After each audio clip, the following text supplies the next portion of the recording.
Hi welcome to me మహా all in one channel. ఈరోజు మీకు గుత్తి దొండకాయ కర్రీ ఎలా ప్రిపేర్ చేసుకోవాలో నేను చూపిస్తానండి. ఇదిగోనండి గుత్తి దొండకాయ ఫ్రై.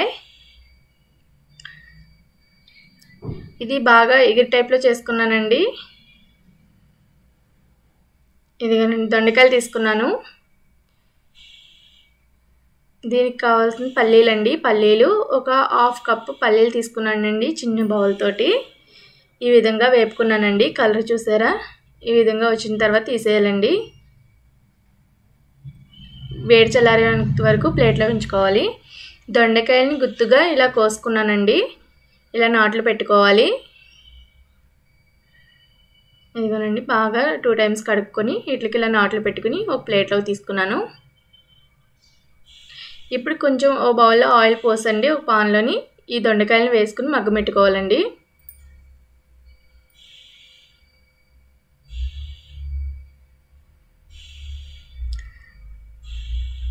ఇది ఒక 5 మినిట్స్ పైనే పడుతుందండి ఇలా ఫ్రై చేసుకోవటం. పల్లీలు తీసుకున్నాం కదండి, దాన్ని ఈ విధంగా పేస్ట్ చేసుకున్నానండి నేను. వాటర్ పోసుకొని దానికి 2 ఆనియన్స్ తీసుకున్నాను. అది ఇలా పెద్ద ముక్కలుగా కట్ చేసుకుని మిక్సీ పెడుతున్నానండి. మెత్తగా పేస్ట్ చేసుకోవాలి ఆనియన్స్ కూడా. ఇదిగోండి దొండకాయలు చూసారా ఇలా మగ్గినాయి కదండి. ఇలా కొంచెం బ్రౌన్ షేడ్ వచ్చిన తర్వాత తీయేసుకోవచ్చండి. వీటిని ఇంకా ఆఫ్ చేసుకోవచ్చు.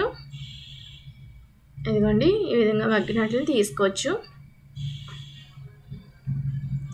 ఒక పాన్లో ఆయిల్ వేసుకోవాలి. కొంచెం ఆయిల్ వేసుకుని మిక్సీ పెట్టుకున్న ఉల్లిపాయ పేస్ట్ ఉంది కదండి, అది వేసుకోవాలి. అది వేసుకుని ఆయిల్లో బాగా మగ్గనివ్వాలండి.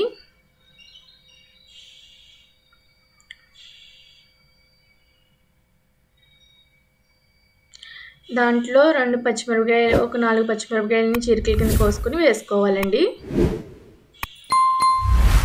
తక్కువ ఆయిలే వేసేవండి, ఎందుకంటే దొండకాయలు ఫ్రై చేసినప్పుడు కూడా ఆయిల్ పట్టింది కదండి. అది కూడా కర్రీలో యాడ్ అవుతుంది కనుక ఎక్కువైపోతుందని తక్కువ ఆయిలే వేసానండి. కొంచెం పసుపు వేసుకున్నాను. కొంచెం కరివేపాకునండి, కడిగి పెట్టిన కరివేపాకు. దీంట్లో కొంచెం అల్లం వెల్లుల్లి పేస్ట్ కూడా వేస్తున్నానండి. వీటిని మీడియంలో ఉంచుకుని అలాగా వేపుకోవాలండి.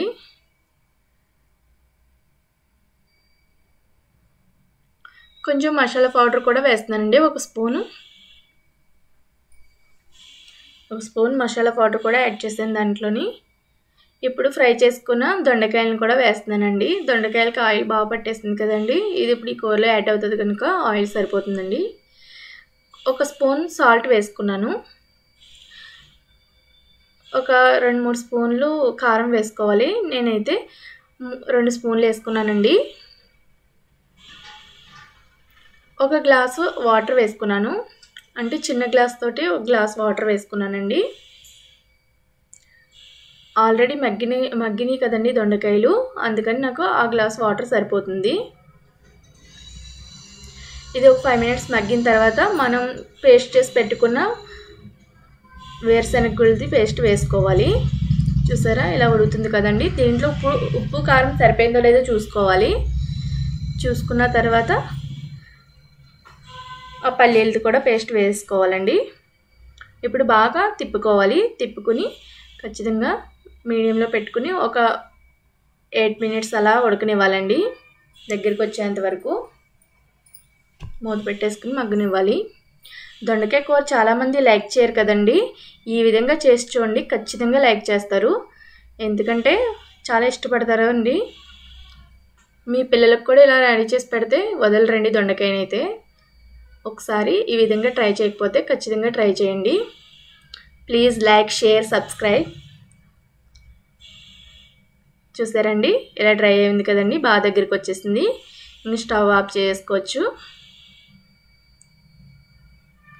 ఈ విధంగా ఆయిల్ బయటకు వచ్చేంత వరకు మగ్గనివ్వాలి.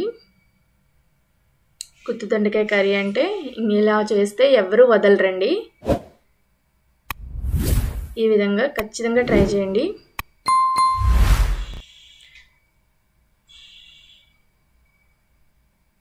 మా వీడియోని సపోర్ట్ చేయండి ప్లీజ్. గుత్తి దొండకాయ కర్రీ రెడీ అయిపోయిందండి.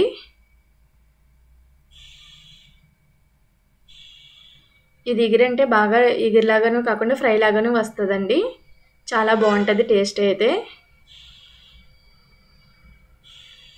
Okay friends, bye.